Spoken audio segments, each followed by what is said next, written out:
कहानी की शुरुआत में हम एक ऐसी जेल को देखते हैं जो एक सुनसान टापू पर बनी हुई थी। इस जेल के अंदर आज नए कैदियों को लाया जा रहा था, जिनमें से एक एडमंड भी था। वार्डन से मिलते ही एडमंड उसे कहता है कि सर मेरी मदद कीजिए, मैंने कुछ नहीं किया, मुझे यहाँ पर गलत इल्जाम में भेजा गया है। जिस पर वार्डन ने बड़े ही आराम से जवाब दिया कि मैं जानता हूँ, अगर तुमने कुछ किया होता तो तुम्हें देश के अंदर ही किसी जेल में फेंक दिया जाता। यहाँ इतनी दूर इस जेल में सिर्फ उन लोगों को लाया जाता है जिनके खिलाफ कोई साजिश की गई हो। इसके बाद वार्डन ने उसे बहुत मारा, फिर उसे जेल के कमरे में बंद कर दिया गया, जहाँ पर एक लकड़ी का दरवाजा और एक छोटी सी खिड़की मौजूद थी। ये दरवाजा साल में सिर्फ एक बार खुलता था, जब वार्डन बिना किसी बात के उन्हें पीटने के लिए अंदर आता था। समय बीतता रहा और कमरे में अकेले बंद रहकर एडमंड बहुत परेशान रहने लगा। उसने दीवार पर लिखा हुआ था कि भगवान मुझे न्याय दिलवाएंगे, लेकिन धीरे धीरे जब उसे उस जेल में 12 साल हो गए तो उसका भगवान से भी विश्वास उठता चला गया। उसे लगा कि मैं तो पूरी जिंदगी यहीं बंद रह जाऊंगा। लेकिन फिर एक दिन अचानक उसके कमरे की जमीन नीचे से उठने लगी। इस अनोखे हादसे ने एडमंड के होश उड़ा दिए।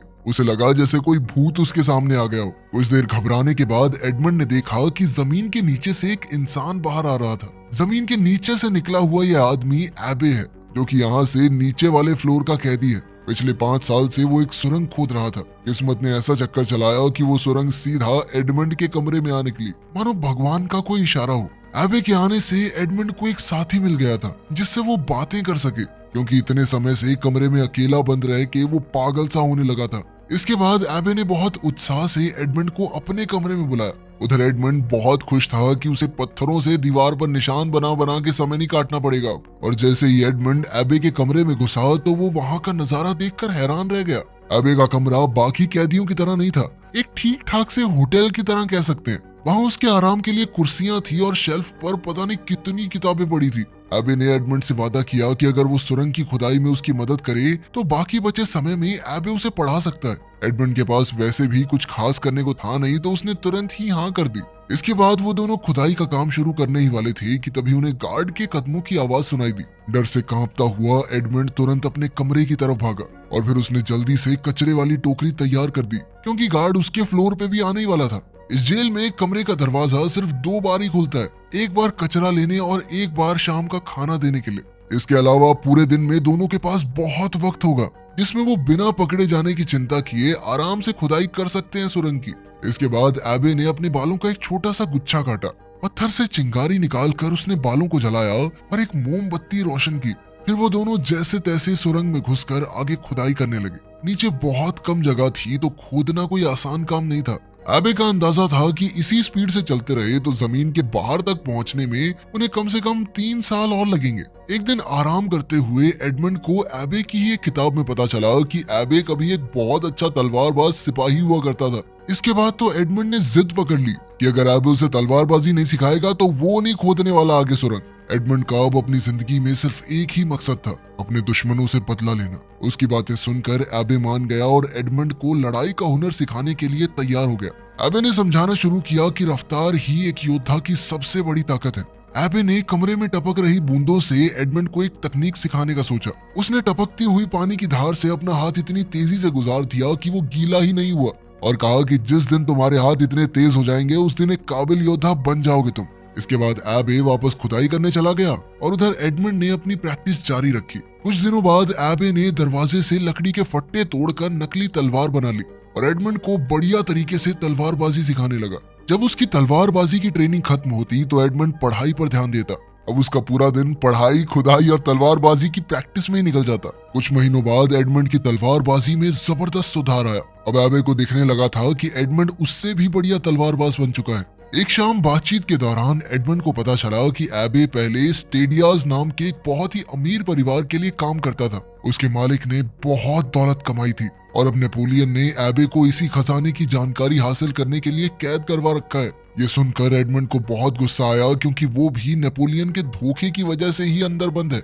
दिन पर दिन सुरंग की खुदाई उन्हें आजादी के और करीब ले जा रही थी। एक दिन उन्हें सुरंग की जमीन में पौधों की जड़ें दिखने लगी, जिससे एबे ने हिसाब लगाया कि वो दोनों बाहर निकलने के काफी करीब हैं। ये बात जानकर दोनों की खुशी का ठिकाना ही नहीं था, लेकिन जल्द ही कुछ ऐसा हुआ कि उनकी खुशी मिट्टी में मिल गई। सुरंग तेजी से हिलने लगी और फिर जोरदार आवाज के साथ बहुत सारे पत्थर और मिट्टी उनके ऊपर गिर पड़े, जिनके नीचे एबे दब गया। घबराकर एडमंड ने तुरंत पत्थर हटाए और एबे को बाहर निकाला। दरअसल उन्होंने गलत दिशा में खुदाई कर दी थी। सुरंग की खुदाई में उनसे जरूर कुछ गलती हुई थी, क्योंकि ऊपर से एक खाने वाला डब्बा भी नीचे गिर गया था। एक बहुत भारी पत्थर एबे की छाती पर गिरने की वजह से वो गंभीर रूप से घायल था। अपने फेफड़ों में चोट आने की वजह से किसी भी वक्त उसकी जान जा सकती थी।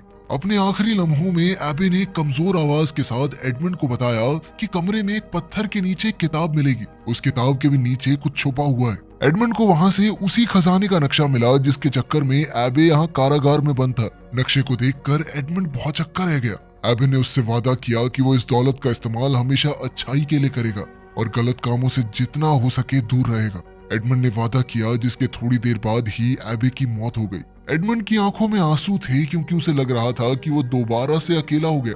तभी गार्ड खाना देने आया तो एडमंड दीवार के पीछे छुप गया। गार्ड ने आवाज भी लगाई पर कोई जवाब नहीं मिला। जब वो चेक करने अंदर आया और उसने एबे की लाश देखी तो वो घबराकर अपने सीनियर्स को रिपोर्ट करने चला गया। एडवर्ड ने तेजी से सुरंग का मुंह छुपाया और वापस चला गया। कुछ देर बाद गार्ड अपने कुछ साथियों के साथ वापस आया और एबे के शरीर को बॉडी बैग में डाल दिया। एडमंड सुरंग में छुपकर उनके जाने का इंतजार कर रहा था। जैसे ही गार्ड्स वहां से गए, एडमंड खामोशी से कमरे में घुसा और एबे की लाश को देखने लगा। लाश को देखते हुए एडमंड के दिमाग में एक आइडिया आया। उसने जल्दी से एबे की लाश की जगह ले ली। कुछ देर बाद वार्डन अपने आदमियों के साथ लाश को वहां से ले जाने के लिए आया। ये जेल एक सुनसान टापू पर थी, इसीलिए उन्होंने सोचा कि लाश को समुद्र में फेंक देना ही सही रहेगा। इस दौरान एक गार्ड खाना लेकर एडमंड के कमरे में गया, लेकिन जब बार बार दरवाजा खटखटाने के बावजूद भी किसी ने चूं तक नहीं की तो गार्ड को शक हुआ। वो दरवाजा खोलकर अंदर गया, लेकिन वहां उसे एडमंड नहीं बल्कि एबे की लाश मिली। जिसके बाद वो गार्ड चिल्लाता हुआ वार्डन को बुलाने के लिए गया। वार्डन जल्दी से ये काम निपटाना चाहता था और उस दिन तूफानी हवाएं चल रही थी। समुद्र की लहरें पत्थरों से टकरा रही थी, तो कुछ भी सुनना बहुत मुश्किल था। वार्डन गार्ड की बातों को सुनने की कोशिश कर रहा था, लेकिन इसी बीच एडमंड ने झटके से वार्डन की चाबियां चुरा ली। लेकिन इस झटके की वजह से वार्डन भी एडमंड के साथ सीधा समुद्र में जा गिरा। समुद्र में गिरते ही एडमंड ने चाबियों की मदद से जल्द खुद को बरी किया और जैसे ही वो तैरकर ऊपर आया तो उसने पीछे मुड़कर वार्डन को देखा। सालों का गुस्सा उसके अंदर भरा पड़ा था और उसने बेरहमी से वार्डन को पानी में डुबोकर मार डाला। इसके बाद वो बिना पीछे देखे समुद्र में दूर तक तैरता रहा। अगली सुबह जब एडमंड की आंख खुली तो वो एक आइलैंड पर था। न जाने कैसे वो यहाँ तक जिंदा पहुंच गया। उसे खुद भी समझ नहीं आ रहा था कि वो यहाँ तक जिंदा कैसे पहुंचा, लेकिन अभी भी वो आजाद नहीं हुआ था। समुद्री डाकुओं का एक झुंड बैठकर आराम से उसे देख रहा था। अब एडमंड को लगा था कि वो मारा जाएगा, लेकिन लुटेरों के सरदार लुइजी ने उसे एक मौका दिया। उसने कहा कि वो एडमंड को जिंदा छोड़ देगा, बस एक शर्त पर। एडमंड को उनके एक गद्दार साथी जकोपो से लड़ना होगा, जिसे वो वैसे भी जिंदा गाड़ने वाले थे। अगर जकोपो जीत गया तो वो उनकी टीम में वापस शामिल हो सकता है, लेकिन वो एडमंड को मार देंगे। लेकिन अगर एडमंड जीत गया तो वो उसे रिहा कर देंगे। जल्द ही दोनों के बीच ये मुकाबला शुरू हुआ। जकोपो तलवारबाजी में बहुत माहिर था, लेकिन एडमंड की एबे से सीखी हुई तकनीक बहुत ही जबरदस्त साबित हुई। कई हमले करने के बावजूद जकोपो एडमंड को छू तक नहीं पाया। मौका मिलते ही एडमंड ने तेजी से वार किया और जकोपो को जमीन पर गिरा लिया, पर उसे मारने के बजाय एडमंड ने लुइजी से कहा कि देखो, हम दोनों तुम्हारे लिए काम करेंगे। काम के लोग हैं यार, बिना बात क्यों मार रहे हो हमें? और समुद्री लुटेरे ढूंढना कौन सा आसान काम है? एडमंड के हुनर और दया को देखकर लुइजी खुश हुआ और उसने दोनों की ही जान बख्श दी। जहाज पर बातचीत के दौरान एडमंड ने कैप्टन को अपनी पूरी कहानी सुनाई, जिसके बाद उसने एडमंड को आजाद कर दिया ताकि वो अपने बदले का मकसद पूरा कर सके। जकोपो भी एडमंड के साथ हो लिया। एडमंड ने उसकी जान बचाई थी तो उसने वादा किया कि मैं हमेशा तुम्हारा वफादार बन के रहूंगा। एडमंड ने जकोपो से एक नाव का बंदोबस्त करने को कहा, जब तक कि वो अपने कुछ पर्सनल काम निपटा ले। देर रात एडमंड चुपके से अपने पुराने मालिक के घर गया, लेकिन सब कुछ बदल चुका था। बूढ़े मालिक ने उसे पहचाना तक नहीं। उसे पता चला कि उसके जेल जाने के गम में डूबकर उसके पिता की भी मौत हो गई। इसी खबर से एडमंड को गहरा सदमा लगा और सबसे बड़ी चोट तो उसे तब लगी जब एडमंड ने जाना कि उसके पुराने दोस्त मोंटेगो ने ही उसे फंसाया था और फिर मोंटेगो ने उसी की मंगेतर मर्सिडीज से शादी भी कर ली। अगली सुबह एडमंड और जकोपो पूरी हिम्मत से नाव पर सवार होकर उस दिशा में निकल गए जहां नक्शे में खजाने का निशान बना हुआ था। उन्होंने उस टापू का चप्पा चप्पा छान मारा, पर खजाना नहीं मिला। लेकिन फिर एडमंड को ख्याल आया कि शायद पानी के नीचे कुछ हो। उसने मैप में बताई हुई जगह के पास एक अंडरग्राउंड तालाब में डुबकी लगाई। वहां उसे कई सारी पुरानी संदूक मिली। जैसे ही उसने एक संदूक खोली तो चमचमाता हुआ सोना दिखाई दिया। जकोपो खुशी से झूम उठा और उसने जितना हो सके उतना सोना नाव में भर लिया। लेकिन पूरे खजाने को ले जाने के लिए तो उन्हें एक बड़े जहाज की जरूरत थी। लेकिन एडमंड के अंदर खुशी से ज्यादा अभी भी बदले की आग थी। उसने फैसला किया कि ये दौलत बस एक ही काम आएगी, उसके बदले का रास्ता बनाने के। सबसे पहले एडमंड ने एक बड़ा आलीशान घर खरीदा और अपने आप को फ्रांस के एक नए रईस के रूप में सबके सामने पेश किया। साथ ही उसने अपने आसपास के बाकी रईस लोगों को भी अपने शानदार घर में एक पार्टी के लिए बुलाया। जल्द ही उसकी दावतों और शहनशाही अंदाज ने सबके बीच उसे मशहूर कर दिया। रईस लोग अब एडमंड में दिलचस्पी लेने लगे, लेकिन असल में एडमंड ये सब अपने धोखेबाज दोस्त मोंटेगो का ध्यान खींचने के लिए कर रहा था, लेकिन वो तो बिना उससे बात किए निकल गया। एडमंड की पुरानी मंगेतर मर्सिडीज ने मोंटेगो से शादी तो कर ली थी, पर उसे कभी खुशियां नहीं मिल सकी। जुए, शराब और शबाब में सारा पैसा उड़ा देने के बाद अब मोंटेगो बैंक से लिया हुआ पैसा चुकाने की हालत में नहीं था। ऊपर से एडमंड ने कुछ ऐसी चालें चली कि मोंटेगो को कहीं और से भी पैसों का जुगाड़ करना मुश्किल हो जाए।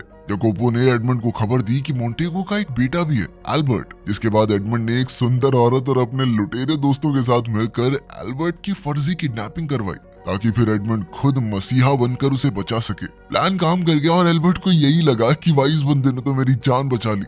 उसका शुक्रिया अदा करते हुए एल्बर्ट ने एडमंड से गुजारिश की कि कुछ दिन बाद मेरा जन्मदिन है, आप उस पार्टी में जरूर आना। एडमंड ने कुछ नखरे दिखाए पर फिर आखिर में मान गया। उसी पार्टी में एल्बर्ट ने अपने पिता मोंटेगो को एडमंड से मिलवाया। वो दोनों 13 साल बाद एक दूसरे के आमने सामने थे।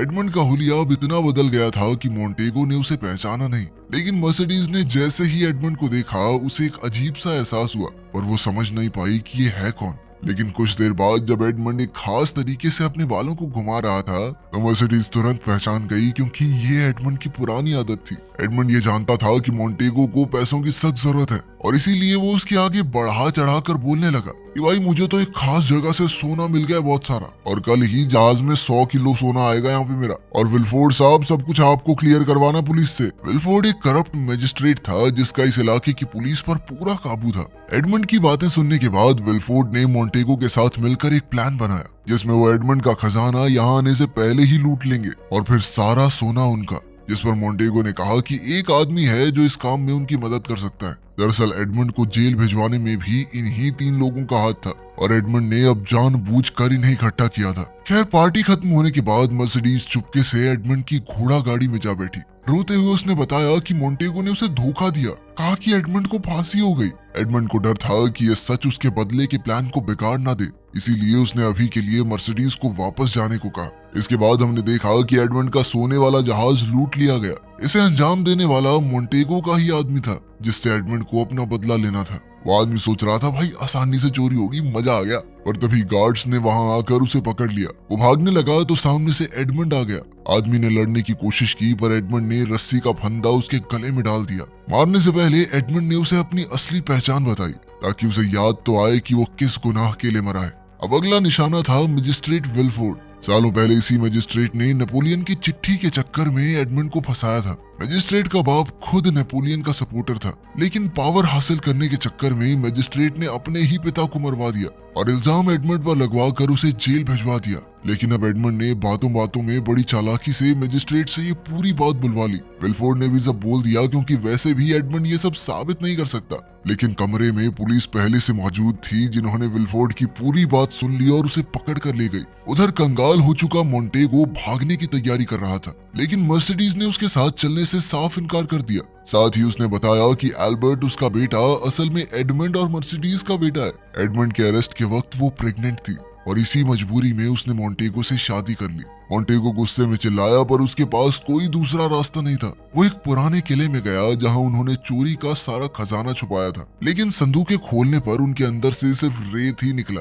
आखिरी संदूक में सिर्फ एक छोटा सा चेस पीस निकला, जो कि एडमंड को मोंटेगो ने ही दिया था। उसी वक्त एडमंड वहां आया और मोंटेगो समझ चुका था कि वो कौन है। गुस्से से पगलाए मोंटेगो ने तलवार से एडमंड पर हमला किया, पर वो एडमंड का मुकाबला नहीं कर सकता था। एडमंड ने आसानी से उसकी तलवार गिराकर उसे दीवार से लगा दिया, लेकिन जैसे ही एडमंड आखिरी वार करने वाला था, एल्बर्ट ने बीच में आकर कहा कि मैं अपने पिता को ऐसे मरने नहीं दूंगा। इसी चीज का फायदा उठाकर मोंटेगो चुपके से बंदूक में गोली और बारूद भरने लगा। तभी मर्सिडीज भी वहां पहुंची और उसने एडमंड को रोक कर बताया कि एल्बर्ट उसी का बेटा है। ये सुनकर तो एडमंड होश खो बैठा। उधर मोंटेगो ने अपनी बंदूक से एडमंड पर निशाना लगाया, लेकिन जकोपो ने बिजली की तरह एक चाकू फेंका, जिससे मोंटेगो का निशाना चूक गया और गोली अभी भी मर्सिडीज के कंधे पर जा लगी। इसी अफरा तफरी में मोंटेगो भाग निकला। पर एडमंड ने उसका पीछा किया। लेकिन जब मोंटेगो ने घोड़े पर चढ़कर जबरदस्त हमला किया तो एडमंड की तलवार गिर गई। अब मोंटेगो जीतता हुआ मालूम पड़ रहा था, लेकिन अंत में एडमंड ने जैसे तैसे मोंटेगो को गिराकर जानलेवा वार किया। मोंटेगो की मौके पर ही मौत हो गई। अपनी बदले की आग ठंडी होने के बाद एडमंड अपनी पत्नी मर्सिडीज और बेटे एल्बर्ट को लेकर उस जेल में गया जहां उसने 13 साल गुजारे थे। वहां उसे अपने गुरु एबे की याद आई। उसने एबे के बारे में सोचते हुए उसके पैरों में सर झुकाया और फिर ये पूरा इलाका खुद खरीद लिया ताकि किसी को भी वो सब न सहना पड़े जो उसने सहा।